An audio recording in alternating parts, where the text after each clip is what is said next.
Plate layers were inspecting the tracks on the main line. They checked the rails for signs of wear and replaced ballast where needed. It was imperative the engines whistled to tell the men to clear the line.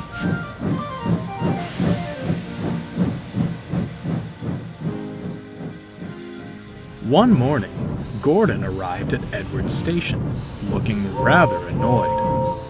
"Problem, Gordon?" asked Boko. "There is something to be said," Gordon replied, "for quiet engines like you, Boko.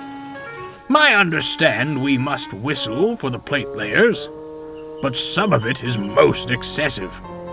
It isn't wrong, of course, but..."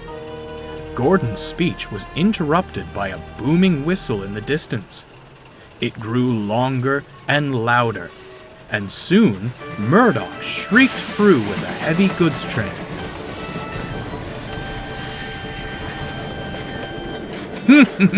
"I rest my case," Gordon harumphed. Later, Boko found Murdoch resting in the sheds.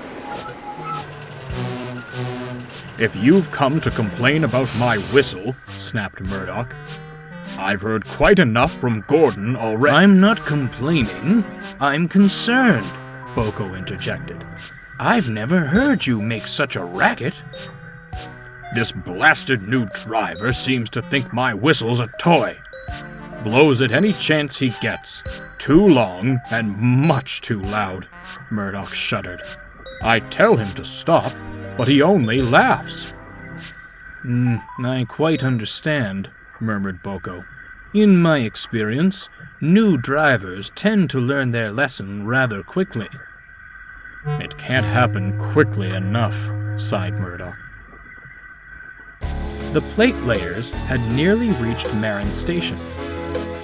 Every day, Murdoch would rush past, whistling well before reaching the men, and long after, too. "You're going to wear him out at this rate," sighed the fireman. "Nonsense," scoffed the driver. "Engines like him are meant for it. Why give him a big, booming hooter if we're not going to use it?" "I don't think you understand which engine you're driving," chuckled the fireman. "He'll never want to whistle again after you're through with him." The fireman was right. Murdoch grew increasingly irritated at the sound of his own whistle, and barely said a word to anyone as he scowled down the line. Boko tried to comfort him, but the other engines weren't as sympathetic. "When do we get some of that peace and quiet you're always moaning about?" teased Henry and James.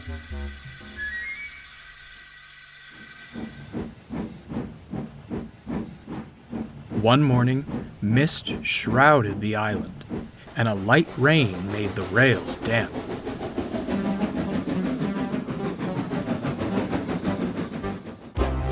As Murdoch set off with his goods, he was struggling to see the line ahead. All too often, his focus was broken by his own whistle.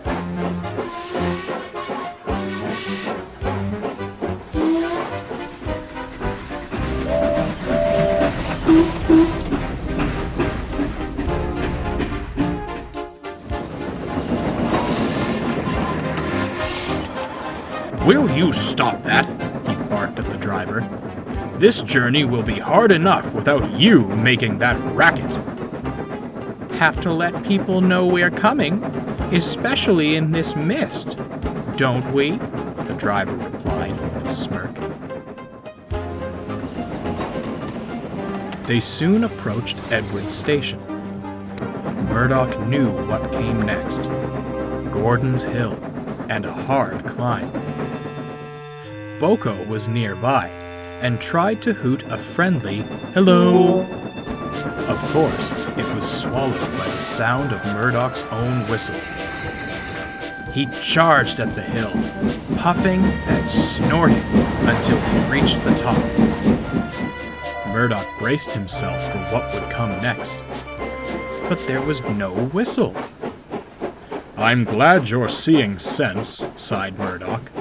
But this is one time we have to whistle. I can't, cried the driver. Something's jammed. Murdoch went pale. The plate layers were just down the line.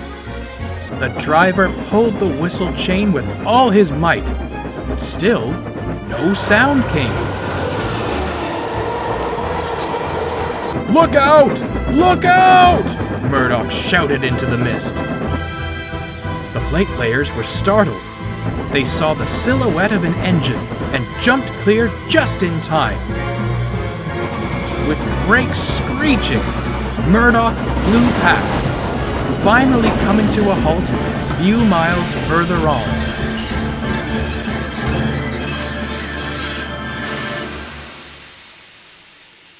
Everyone breathed a sigh of relief.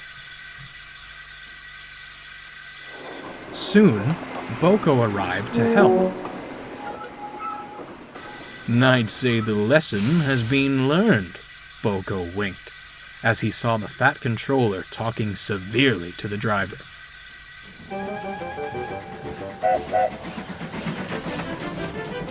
I'm very proud of you, Murdoch. The plate layers tell me you've never been so loud before.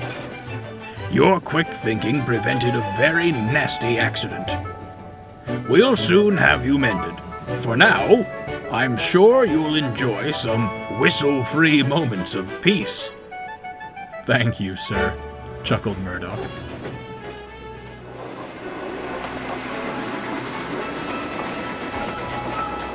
Sure enough, Murdoch was soon back on the main line.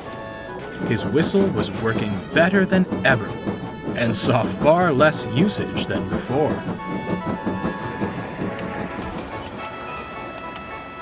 The driver had taken a temporary leave from the footplate. He volunteered to assist the plate layers with repairing the line. Whenever he heard Murdoch's whistle, he smiled, knowing it meant one of two things: a warning to stand clear, or a means of aggravating Gordon.